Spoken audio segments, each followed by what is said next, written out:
Hello, my name is Wes Otis, and this is our Dead Drop after show, or I guess morgue show, or for after vampires. party. Postmortem. Postmortem? Ooh, postmortem. There we go. Postmortem, I like that. I think we've used that before. Memento Mori?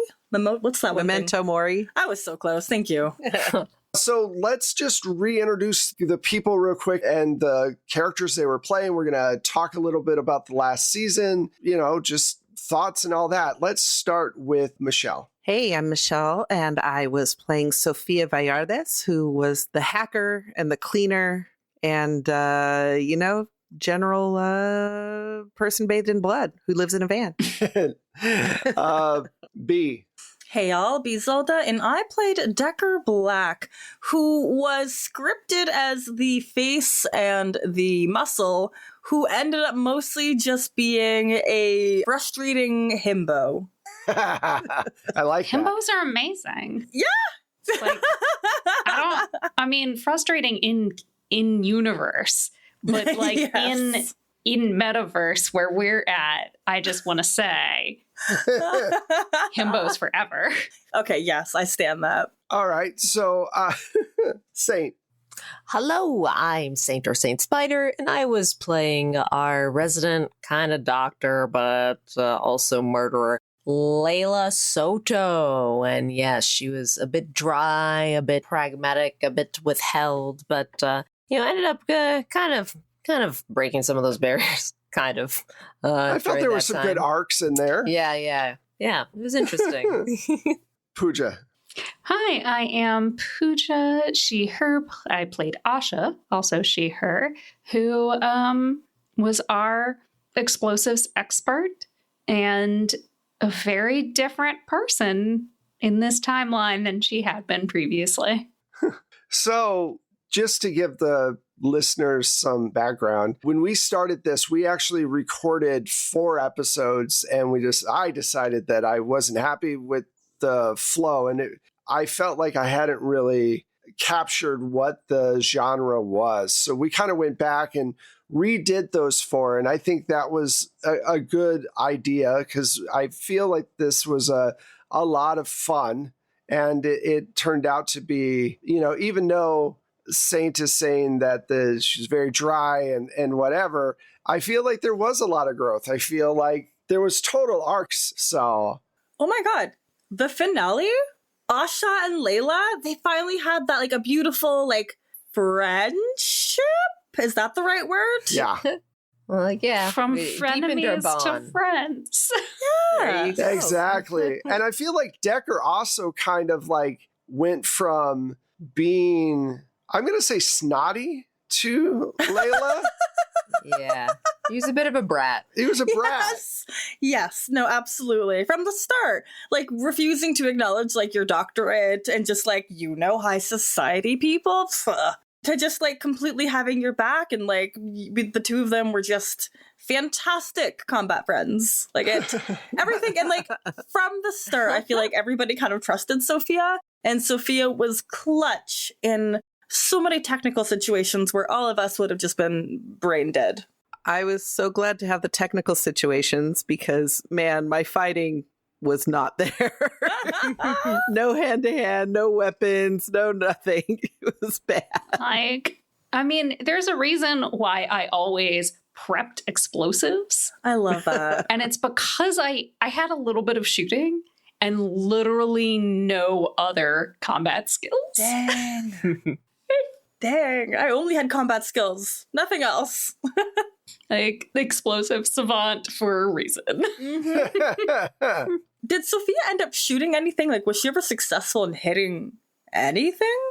I think I hit the shoulder of somebody. Hey, that counts. Maybe. That counts. Yeah, absolutely. So for each person, let's ask a couple of questions here. What was your favorite interaction between either you and another player or you and an NPC? Anybody can start off and jump in. I loved, you called Decker bratty with Layla, but I think it was just I played it almost like a sibling rivalry kind of vibe. Yeah. Because I think our what are the bonds we built at the beginning? Like, we had worked together, and like I knew that you were better at your job than me, and I was just like so unhappy about it, so just like grudging. Yeah. It was interesting. Yeah, the bonds were originally like basically, yeah, there's envy very kind of like in I guess my technical skill. But I also wrote in my bonds originally that like I did not recognize why you felt that way, and I thought it was kind of weird like the whole time. So yeah, that's why it's, I guess, kind of like the sibling dynamic worked out, because it's like I know they feeling this is silly, like from my perspective as Layla. Yeah, I'd be like, why are you like this? You played it so well. You didn't fight. You fought back, but you didn't. Well, fight yeah, back, it's just you like know? So much of the if Layla's like, how much of this is worth my time? And that's really what I was trying to play up. Was like, bro, like we murder people. Like, okay, you're jealous. Like, okay, I scalped someone once. Like, okay. So jealous. Yeah. Well, like the sentence. I love Asha was like, I taught kids how to use bombs. I'm like, oh Jesus. I worked for the CIA. What do you want from me? Less child killing. Didn't say children died. They just learned how to use explosives. They're practicing the safety. Yeah. Yeah, absolutely. Like, if you want to be able to exit a locked room appropriately, Oh my goodness. sometimes all you have is a little C4. Oh, I'm so going on some kind of watch list. This is going to be a problem. Well, luckily this comes out after you come and go, I think. So, well, no, maybe not. But either way, I want to say how much I loved Decker's mom. Decker and Cute. their mom. Decker and his mom. Yeah. Like, just so good and so, like, so perfect. We had a lot of chaos and sadness going around, so it was a small opportunity to inject a little bit of wholesomeness. Yeah, And then, of course, you put her in danger, Wes, but like, how could you not? She's the perfect little old lady. I get it. Well, what's interesting is it's very difficult. Like, you don't want to be. I was talking to Jay about this once. Jay's an actual professional writer for shows and stuff, and we were talking about tropes, and he's like, yeah, I love tropes because they're shorthand for what you do when you're writing for TV and whatever. And it is very true that, like, you want to try to avoid bad tropes as much as possible, but you also have to use some tropes, and Well, and the good tropes are still tropes for a reason. Right? yeah, absolutely. And it's just because it's a trope doesn't mean it's automatically trite or bad or tired. It just means that here is the framework that we culturally know. Right. Mhm. Yeah, absolutely.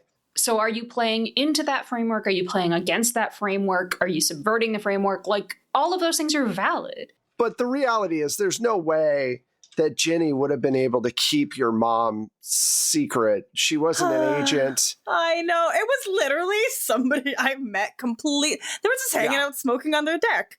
Yeah, just hanging. Well, the funny thing about Jenny for me was I was like, okay, what if Jenny's just a really nice person? That's kind of the vibe that I got. There was nothing up about them. They weren't like a secret agent.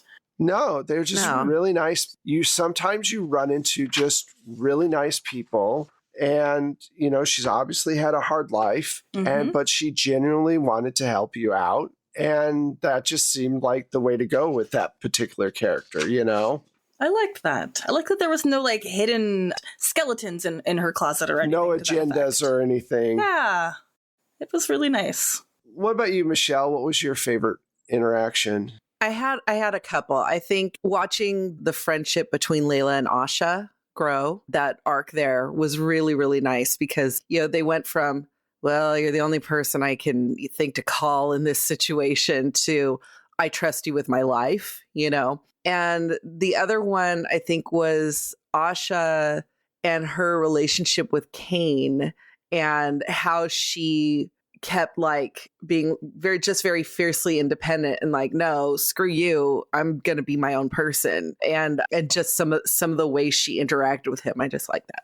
How did you feel about, when we did our zero, we talked about how the vampires were going to be. Do you feel like we accomplished some of those goals from zero, or do you feel like we went off too far into the supernatural realm? I think we accomplished it. We talked about a whole spectrum of potential side effects and features and all, like, since it's a drug, how different iterations would cause different things. So I think it was right on the money.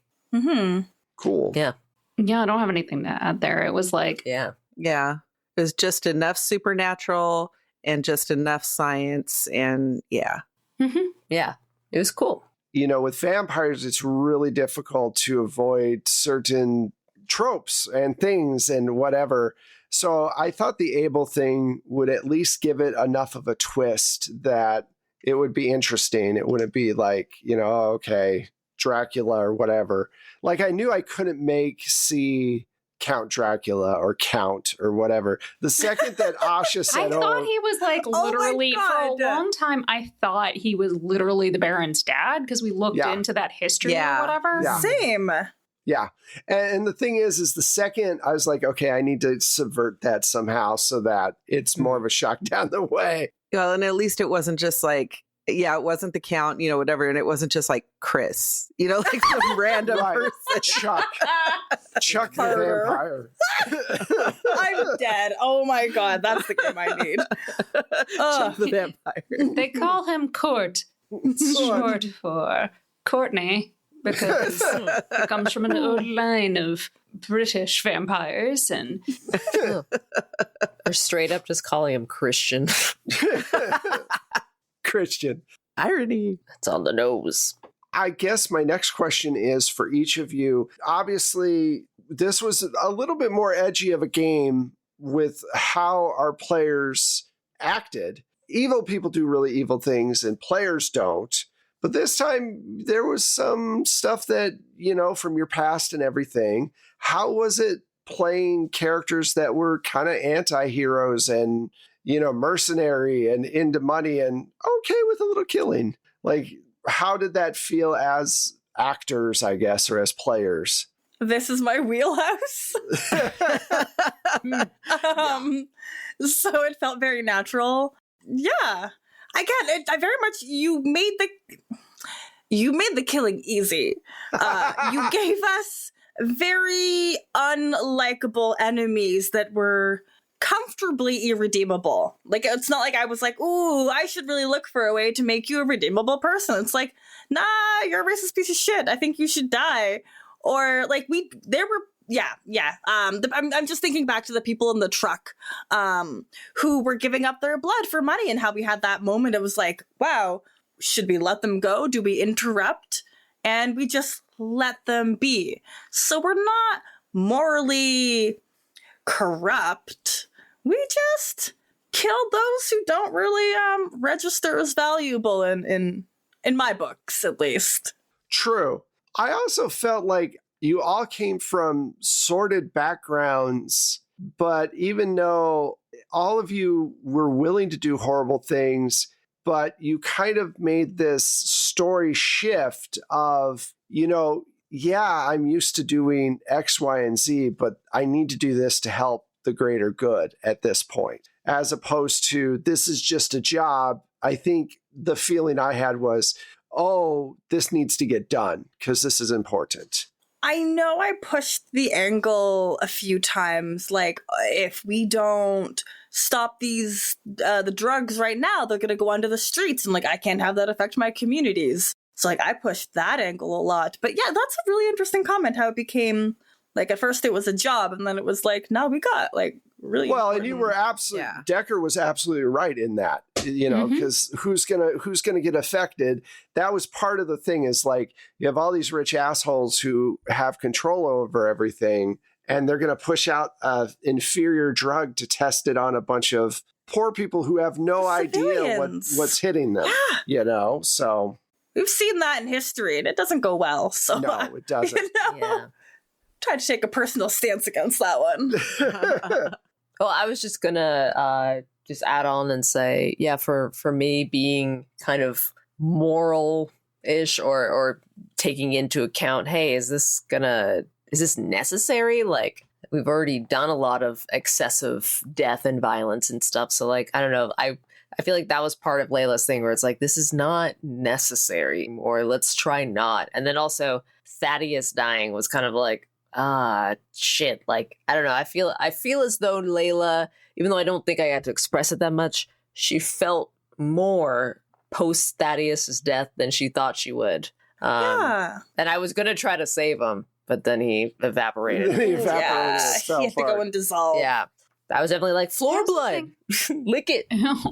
Pooja, I want to know, your kind of vibes on the morality of our party. Well, like, because your character had, like, obviously the most connections community-wise, but, like, then on the other hand, you had Sophia, who I just wanted to call out, like, the linchpin that you were this entire campaign.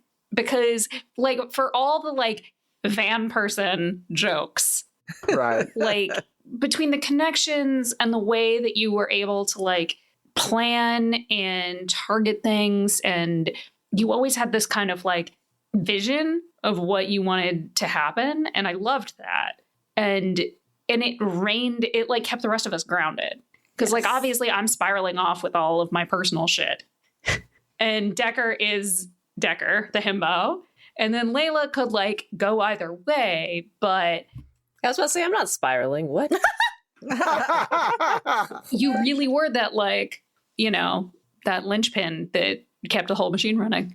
I, personally am not too much of a tactician, but I like having characters who are, because it just gives me a chance to kind of explore very creative solutions to problems. And sometimes I have characters who are not tacticians and they're just like, I don't know. But it was fun playing somebody who is. I was sending Wes little messages in chat going, do these vampires digest? And he's like, what? What? And I'm like, oh, that's the best. Yeah, I'm like, do they digest? I'm like, well, and I told him what my plan was if I put trackers into a bag of blood, if they digest, the tracker's going to pass through. But if they don't digest, the tracker's going to stay there. So I was like, if they don't digest, we've got a way to get a tracker into them if we're not killing them. Funny. Yeah. That was just genius. Like, genius. Well, I guess that also leads to the other question of, like, okay, so in normal horror situations, you're dealing mostly with normal people. I mean, you might have somebody who might be a cop or might be a detective or might be a doctor or something. But it's very rare to be in a game, except for maybe, Delta Green or this, where you're an agent who has all of these stats and abilities and everything else to kind of go on. Did you like having that feel to it? Did it take away from the horror, knowing that you could kill these things if you fought hard enough? No, I think that just gave us more tools. I just felt like instead of usually with a horror game or with a game where it's like you're starting from zero, you just are like, oh, like action's going to happen a lot faster. Which comforts me, because it's like, oh, great. I don't have to like figure out a way to make my character okay with doing the stuff I know I have to do for this game. Right. So it was just like, good, already done. You reminded us a couple times, because I was so used to playing like kind of a less than super capable person. So yeah, it was interesting. I found the hardest thing was to remind myself that I am at that caliber and can act that way. Because I think I haven't played too many games, but the games I have played, more often than not, I'm like, okay. Like I'm a bit more amateur right now. I'm a bit more, pedestrian. I don't know. I mean, you've been with us now for a year and a half. You've played quite a few games at this point. It feels so quick. I'm just, wow. It's just life. It goes by quick. Lives. Yeah. Mm-hmm. How about for the rest of you? What do you feel? Did you same kind of thing? Oh, I loved it. Yeah. Okay. I love options. Yeah. I love creative killing options and creative problem solving solutions. And honestly, I feel like the difference between having like a classic Call of Cthulhu situation where you're just regular people and you are all most likely going to die or be in like a complete meltdown by the end of it is that the stakes were raised like with our level, and then the stakes were raised. And then, it matched up. So rather than feeling like we completely took out all the tension, it's like, we're still dealing with things that we had no idea how to face them. They overpowered us in every way. So how are we going to deal with that? And then the solution like kind of presented itself and we were able to work with it. But in the end, we still really only survived because of luck. Oh, yeah.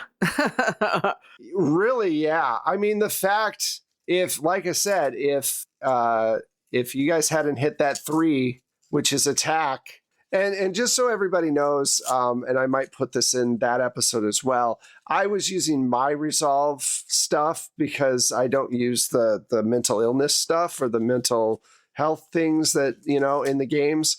So that's why that's not a gumshoe thing. That's a 12-side story thing. Well, I really enjoyed it. I'm glad you all enjoyed it. I felt like there were some, I was worried about doing the Abel thing, but I thought it was a cool twist and I think it worked out fine.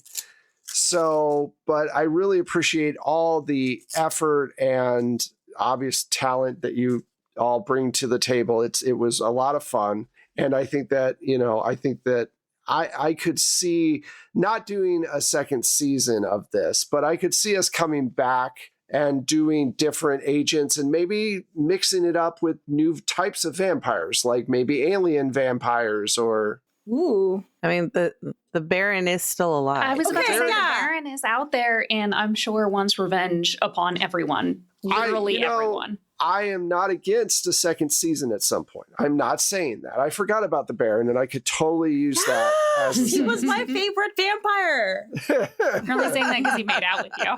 Yeah. Totally. Himbo for life.